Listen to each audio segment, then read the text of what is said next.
Continuing Psalms 23, verse 3. He restoreth my soul. He leadeth me in paths of righteousness for his name's sake.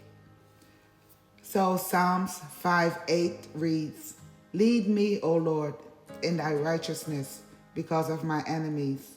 Make thy way straight before my face. Also Psalm 31:3 reads, For thou art my rock and my fortress. Therefore, thy name's sake lead me and guide me. Proverbs 8:20 says, I lead or walk in the way of righteousness in the midst of the paths of judgment or justice. So lead me in the path of righteousness, meaning he instructs me by his word and directs me by conscience and provisions, to be led and kept, never to turn aside from them. Lead by still waters of comfort that walk in the paths of righteousness, a truly pleasant way. So this is the work of righteousness. This is peace. In these paths, we cannot walk unless God both lead us into them and lead us in them. As a sheep, we are most likely to go astray, but God restores us, our soul, as mentioned in Psalms 119, verse 176. That says, They miss their way and turn aside unto bypass.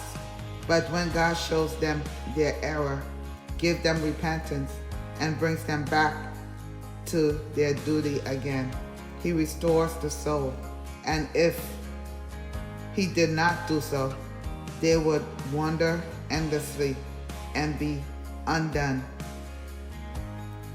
God may suffer his people to fall into sin, but he will not suffer them to lie in it. He restores us when we are sick and revives us when we are faint.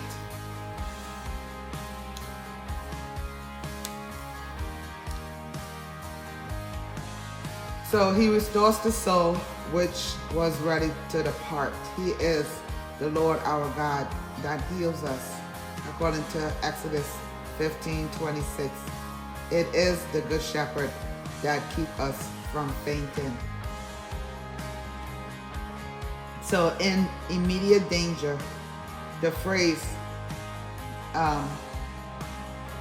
though I walk through the valley of the shadow of death, in that, though in the midst of danger, in a deep valley, dark as a shadow, and dreadful as death itself, or rather, though I am under the arrest of death, have received a death sentence within myself, having all reasons to look upon myself as a dying person, yet I am keeping in mind that it is death indeed that is before us, but it is a shadow of death, no evil, the shadow of a serpent that cannot sting, the shadow of a sword. It is the valley of the shadow of death, in deep indeed, and dark and dirty, but the valleys are fruitful, and so is death itself fruitful of comfort of God's people. It is a walk in this valley, a gentle, pleasant walk into another world, cheerfully. Even in the valley of the shadow of death, I will fear no evil.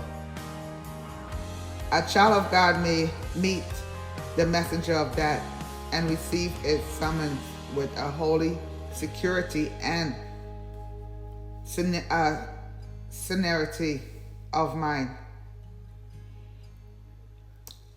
As stated, like Paul said, O death, where is thy sting? Here's why. There's no evil in it to a child of God that cannot separate us from the love of God. The body will die, but it cannot touch the soul. We have Christ in us. Our spirit belongs to God, and we have the hope of resurrection. So why should we be moved or troubled? God will comfort as when we need it the most. God knows those that are his.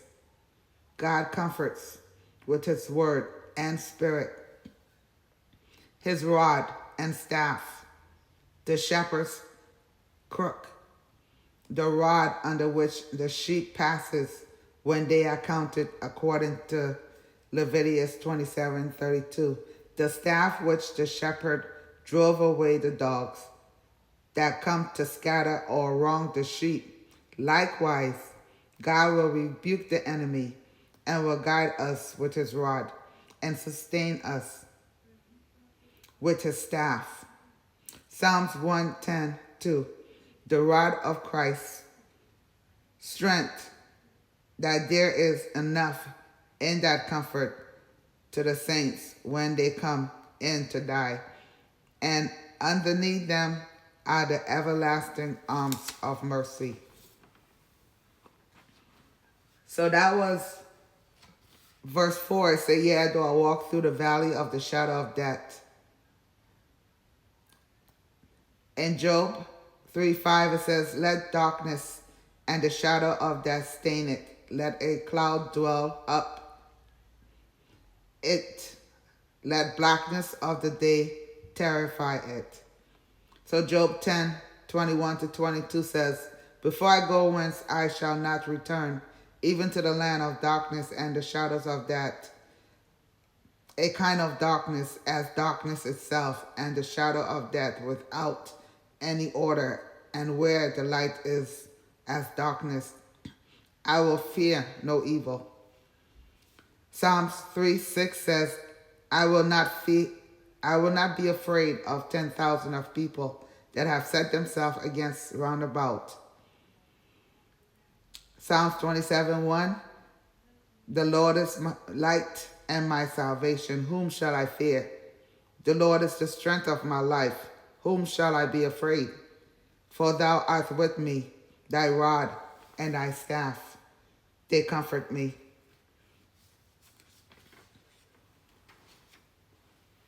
Lamentations 3:22-23 said, like the manna that is given to the Israelites daily, it certainly is as sure as the promises of God of truth can make it.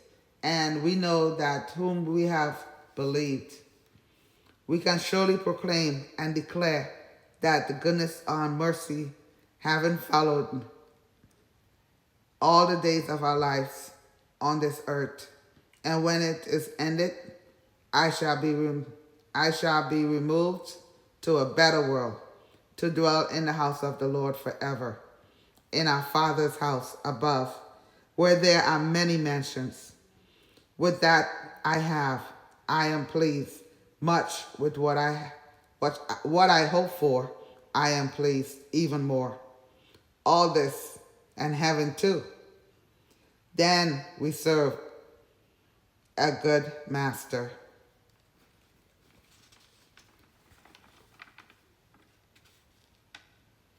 For thou art with me, thy rod and thy staff, they comfort me. Thou preparest a table before me in the presence of my enemies. Thou anointed my head with oil. My cup runneth over. Surely goodness and mercy shall follow me all the days of my life, and I will dwell in the house of the Lord forever.